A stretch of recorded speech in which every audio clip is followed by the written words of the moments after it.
민미라는 회사를 운영하고 있는 손아빈입니다. 어느 누구도 얘기해주지 않았던 것 같아요. 이런 게 중요하다. 이런 과정이 중요하다는 거를 알려주는 프로젝트를 하자고 한 게 이제 민미가 된 것 같아요.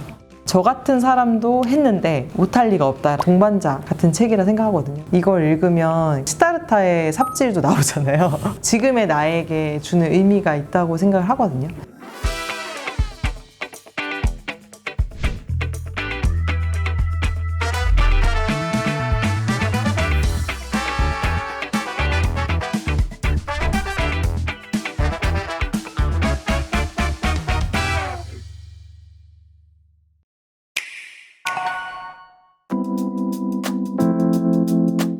사업을 하다 보니까 힘든 게 이제 저의 시간이 많이 없고 뜻하는 대로 되지 않잖아요. 그리고 처음 겪는 경험들이고 사실 가장 저의 약한 면들을 많이 마주해야 되는, 인정해야 되는 일들도 많고 직장 다닐 때 내가 잘하는 일만 하면서도 살 수 있었는데 팀원들이 생기니까 내가 좋은 리더가 돼야 되는데 과연 좋은 리더인가? 라는 막 그런 현타들도 엄청 자주 찾아오는데 이제 그럴 때마다 사실 좀 도망가고 싶은 마음이 드는 것 같아요. 사람이니까 이 일이 나랑 안 맞나? 그만해야 되나?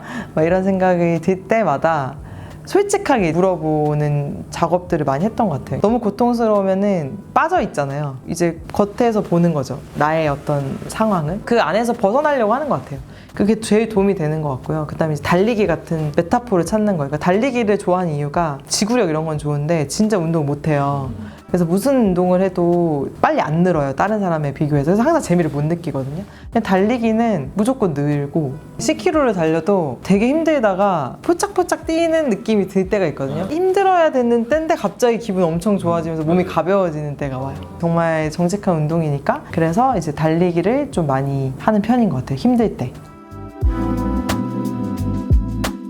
저 근데 진짜 독서예요. 올해 초가 되게 힘들었거든요. 근데 그때 신화의 힘이라는 책을 완전 강독을 했어요. 어느 정도로 열심히 읽었냐면 혼자 읽으면 너무 휘발될 것 같아서 같이 읽을 만한 친구 한 명을 데리고 와서 둘이서 몇 장 읽고 또 줌에서 만나고 이렇게 해가지고 총 4번을 만나서 책을 끝냈거든요. 그럴 때 독서가 진짜 힘이 있는 것 같아요. 제가 그런 얘기를 하거든요. 남이 좋다는 책을 지금 읽지 말고 이렇게 쌓아놓다가 책이 손을 흔드는 느낌이 들 때가 있어요. 그러니까 이 책이 나한테 라이트 타이밍에 왔을 때 작은 한 줄의 문장도 막 가슴을 울리는데 어떤 날에는 똑같은 문장인데 별로 와닿지 않거든요. 진짜 힘들 때 저는 그 신화 힘이 책장에서 저한테 한 번 읽어야 될 것 같다 이런 직감이 왔고 그 책을 쓰신 분 자체가 굉장한 현인이잖아요. 엄청 오랫동안 연구한 거를 압축적으로 한 책에 내가 가장 필요한 순간에 오는 문장들이어서 그만큼 좋은 수단이 없는 것 같아요. 그래서 그냥 많이 읽자보다는 좋은 책을 내 상황에 맞게 매칭해 주는 게 되게 중요하다고 생각해요.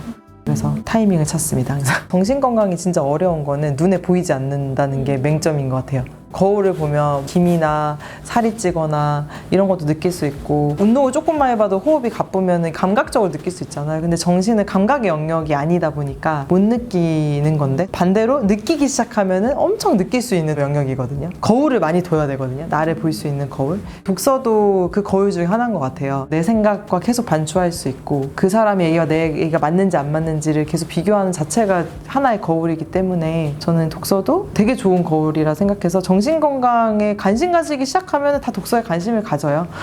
자연스럽게. 그래서 거울을 많이 만들어야 된다. 그 중에 하나가 일기라고 생각합니다. 가장 쉬운 게 일기.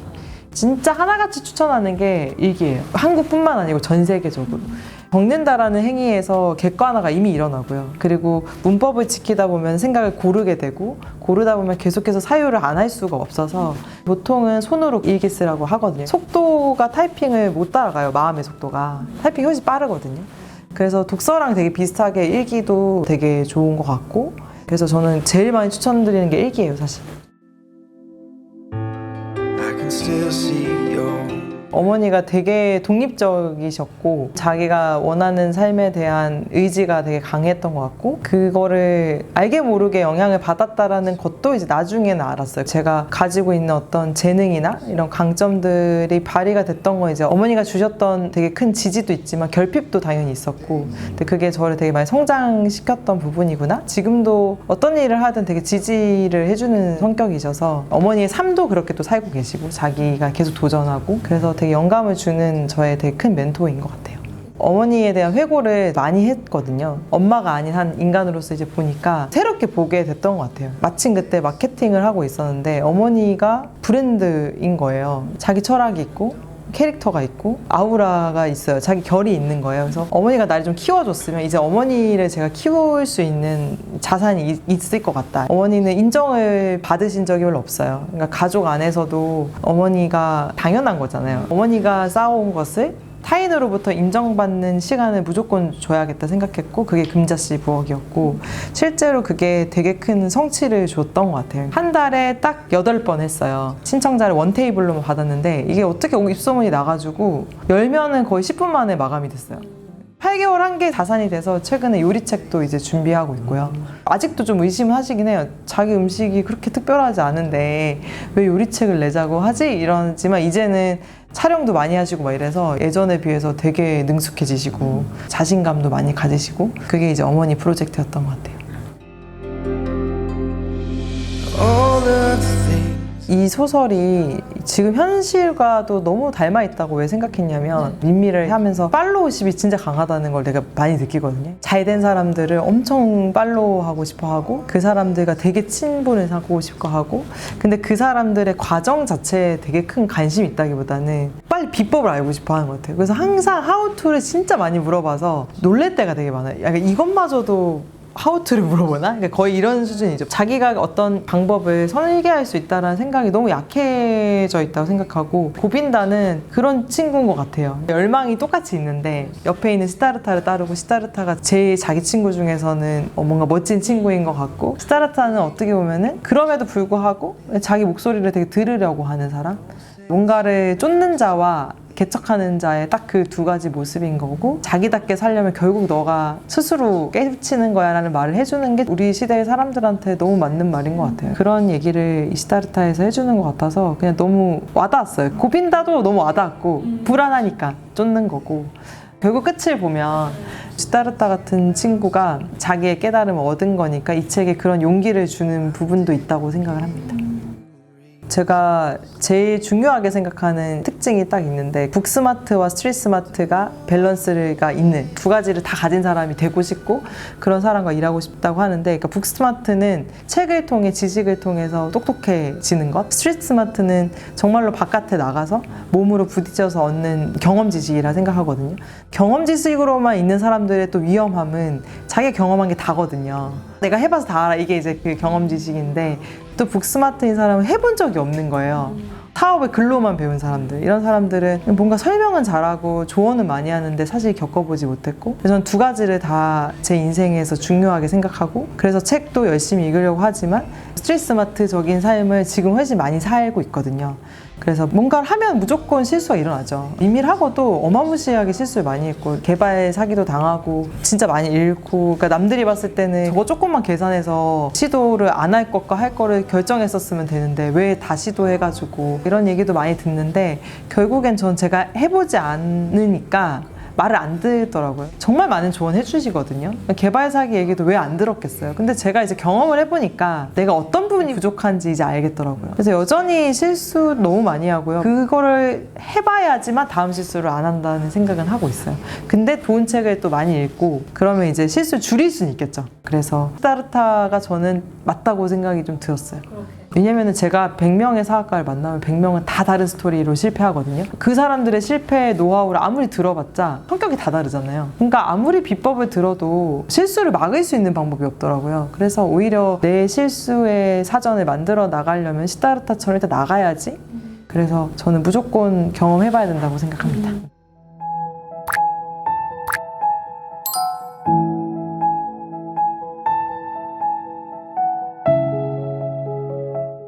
100% 떠났을 것 같아요. 제 생각에는. 왜냐면 시타르타는 자기가 경험하고 부딪히지 않으면 그 깨달음에 대해서는 크게 개의치 않는 사람이라고 생각하거든요. 그러니까 임신했다라는 소식은 여전히 정보에 가까운 거고 이 존재를 느낀 것은 만났을 때였다고 생각하거든요. 만나고 나니까 이게 뭔지 알겠다는 거지 만나기 전까지 자기의 유전자를 가진 생명체에 대한 것은 여전히 그냥 먼 것이 아니었을까. 그거보다 오히려 자기가 깨달아야 된다고 느끼는 속세로부터 벗어나고 싶어 하는 그게 엄청 컸다고 생각이 들었거든요. 괴로워하면서 벗어나고 싶어 하는, 죽으려고까지 결심하는. 근데 그 죽음에까지 간 사람이 다른 생명체에 대한 그런 생각을 할 만큼 아들의 존재가 뭔지 몰랐을 것 같다. 카말라한테 갔을 때 사랑의 기쁨을 느끼게 해달라고, 그걸 깨닫게 해달라는 얘기를 하는데 저는 그게 되게 인상적이었거든요. 그 사랑의 기쁨을 느낀 게 저는 아들을 만났을 때라고 생각해요. 아들을 만났을 때 그 알 수 없는 감정을 느꼈을 거 아니에요. 너무 소중하고 나만큼 사랑하는 존재가 있을까라고 몰랐다가 그 존재를 만나니까 너무 사랑하니까 마치 자기 존재에 대해서 번뇌를 느끼는 것처럼 집착하고 이 사랑을 소유하고 싶고, 그래서 저는 카말라가 결국 죽으면서 낳은 사랑의 기쁨을 실제로 깨닫게 해줬던 존재라고 생각을 했었어요. 일단 바주데바는 늘 옆에 있었던 조력자 같은 역할의 사람이라고 저는 생각을 해요. 근데 아무리 옆에 좋은 것이 있건 아니면은 좋은 현인이 있어도 내가 그걸 발견하지 못하면 결국에는 그냥 강 같은 존재, 그런 존재였다가 시타르타가 강을 건너면서 그 여정이 바뀌어서 돌아왔잖아요. 그 다시 강을 봤을 때 자기 상태가 달라지고 자기가 깨달은 게 있으니까 강을 새롭게 보게 되면서 그제서야 강을 계속 지키고 있는 바주데바가 보였다고 생각을 해서, 좋은 어른? 깨달음을 얻을 때 결국에는 남이 가르쳐주는 게 아니라는 사실을 한 번 더 알려준 인물이라고 생각해요. 가르쳐주는 사람이 옆에 있어서 깨닫는 게 아니라 옆에서 들어주고 고민하고 있는 얘기를 안전하게 털어놓을 수 있는 존재가 있을 때 그때 스스로 깨닫는 거고, 바주데바는 딱 그런 존재였던 것 같아요. 깨달을 수 있는 환경을 만들어주지만 가르쳐주진 않는 존재. 결국 눈에 보이는 매개체로 해야지만 사람들은 느끼잖아요. 근데 그 매개체가 또 강이었던 것 같아요. 강이라는 걸 통해서 얘기를 해야지만 눈에 보이지 않는 것을 객관화할 수 있잖아요. 그래서 강은 객관화의 역할이었다 생각하고 깨달음의 메타포였다고 생각을 하는데, 강이 바다라고 하는 어떤 목적지를 가지고 계속 흘러간다고 해서 여기서 가장 중요한 건 목적지가 있는 흐름이었다는 게 저는 가장 좋은 메타포였다고 생각해요. 삶에 있어서 목적이라는 게 되게 중요하잖아요. 내가 어떤 방향을 가지고 흘러가느냐. 근데 그 흘러갈 때 매 순간 달라지긴 하지만 흘러간다라는 사실은 변하지 않는 거니까 지금도 흘러가고 과거에도 흘러갔고 미래에도 흘러갈 건데, 그게 결국에는 바다라는 되게 큰 목적을 향해서 나아간다는 게 감동이 있었던 것 같고요. 과거에 내가 그냥 과거의 나로 머물고 있었던 것 같고 미래의 나는 또 다른 미래가 되어 있을 것 같은 어떤 분절된 자아가 있었을 것 같은데, 강을 보니까 과거에 흘렀던 내가 봤던 그 강도 여기에 있고 지금의 강도 여기에 있고 또 이게 흐를 거라는 거 너무 느껴지잖아요. 지금의 이 순간이 결국 과거와 미래를 잇는 모든 것이 하나이다라는 걸 봤을 때 시타르타가 결국 깨달은 거는 지금 이 현실을 내가 느끼면서 사는 것, 그리고 바다를 향한다는 걸 알고 흐르는 것, 그거를 말한 것 같아서 지금을 살아라. 너무 미래를 걱정하지 말고. 과거를 해고하는 것도 과거에 머물라는 뜻이 아니라 그때가 그 당시에 지금이었을 거 아니에요. 과거에 내가 나를 반복하는 그런 거 있잖아요. 그러니까 내가 과거에 했던 행동 그대로 할 때, 그럴 때 좀 소름 끼치죠.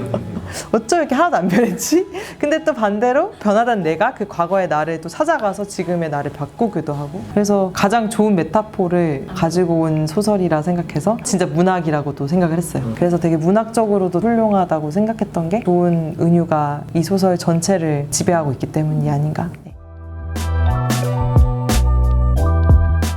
지혜야말로 시간이 쌓은 지식 같은 느낌이에요. 그러니까 시간을 들여야지만 체화된다고 생각하거든요.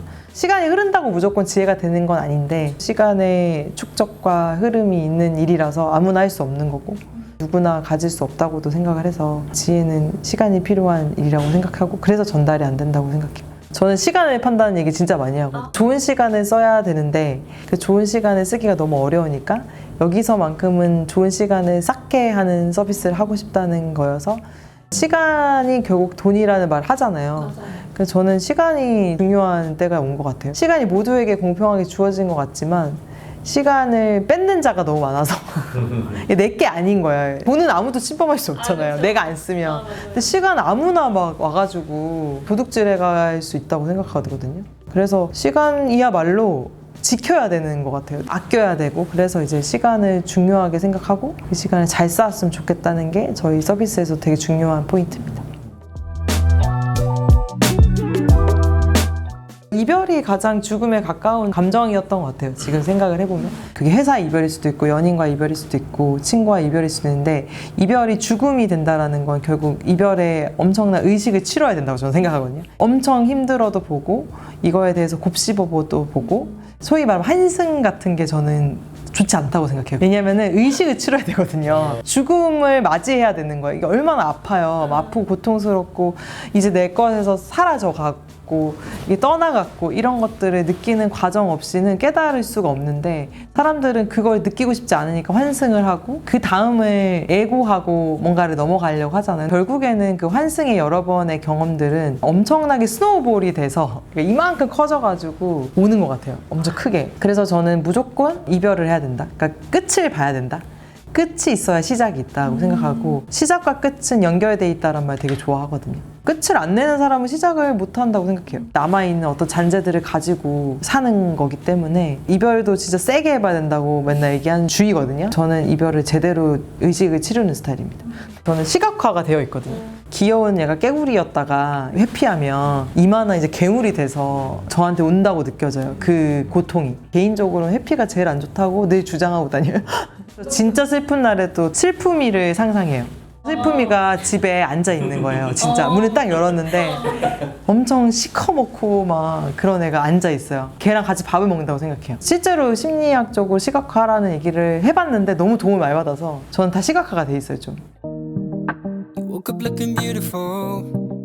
관찰을 잘 하는 편인 것 같아요. 그래서 그 사람의 강점이나 장점을 되게 잘 뽑아주는 편인 것 같아요. 특징과 유니크함을 뽑아서 그걸 잘 살려주는. 그다음에 저는 분위기를 긍정적으로 만들 수 있는 사람인 것 같아요. 어디에 있든 분위기가 침체되지 않게 그런 재주를 좀 부릴 수 있다. 뭔가 긍정적인 기운을 줄 수 있다. 저는 엄청 관계지향적 사람인 것 같아요. 그래서 상태가 안 좋을 때도 관계에서부터 출발하고 상태가 좋은 것도 관계에서부터 출발하고. 그 사람의 과거의 모든 모습이 그 사람이 경험해서 오는 것들이니까 몸에 다 남아 있었을 것 같거든요. 여기서 계속 얘기하는 게 지식과 지혜, 깨달음? 근데 결국 깨달음은 몸으로 얻은 자가 그 여러 가지 얼굴을 가졌다고 생각하거든요. 나이가 들면 얼굴이 그 사람을 말해준다 이런 얘기가 있는 것도 남한테 선행을 베풀지 않은 사람이 선행에 얼굴이 없을 거라 생각해요. 아무리 선행에 말을 하고 막 친절에 말을 해도 그 사람의 얼굴에는 선이 느껴지지 않는 얼굴들 있잖아요. 말도 너무 유려하고 좋은데 진심이 안 느껴지는 언어들을 하시는 분들을 만날 때 보면 이런 것 같아요. 그러니까 얼굴에 없는 거죠. 경험을 하지 않았기 때문에. 그래서 제가 생각했던 고빈다는 내가 부처를 쫓으면서 느꼈던 그런 경험들이 그도 있었을 텐데 그 얼굴 안에 그의 모든 깨달음이나 행적들이 고스란히 남아있는 걸 보지 않았을까? 그래서 그의 다양한 아우라를 느꼈을 거라는 생각에서 아우라라고 저는 해석을 했어요. 집에 현자를 데리고 살 수는 없지만 이 책이 옆에 있으면 진짜 좋은 현인을 옆에 두는 느낌? 그러니까 되게 든든하다. 든든한 책이다. 왜냐면 이 책 하나만으로 모든 인생의 여정이 여기 좀 있는 것 같아서 내가 어떤 상태일 때든 꽂히는 문장을 만나고 힘을 얻을 것 같거든요. 저한테는 정신적으로 든든한 책인 것 같아요. 부담 없이 다가와서 자기 이야기를 꺼낼 수 있는 사람이 되고 싶은 것 같고요. 저는 다른 사람한테 도움을 주는 걸 좋아하는데 누군가의 성장을 도울 때 되게 기쁜 것 같아요. 그래서 저는 다른 사람이 성장하고 변하는 과정을 보는 걸 좋아하는데 지금은 이제 아직 여물지 않아서 저도 막 조언을 하기도 하고 그런 어른보다는 좀 들어주는 약간 그 시다르타가 느꼈을 때 뱃사공 같은 사람이 되고 싶다고 생각했어요. 왜냐면 결국에는 그게 진짜 조력자 같거든요. 그런 어른이 되려면 아직 좀 많이 가야 될 것 같아서 초대해 주셔서 너무 감사했습니다.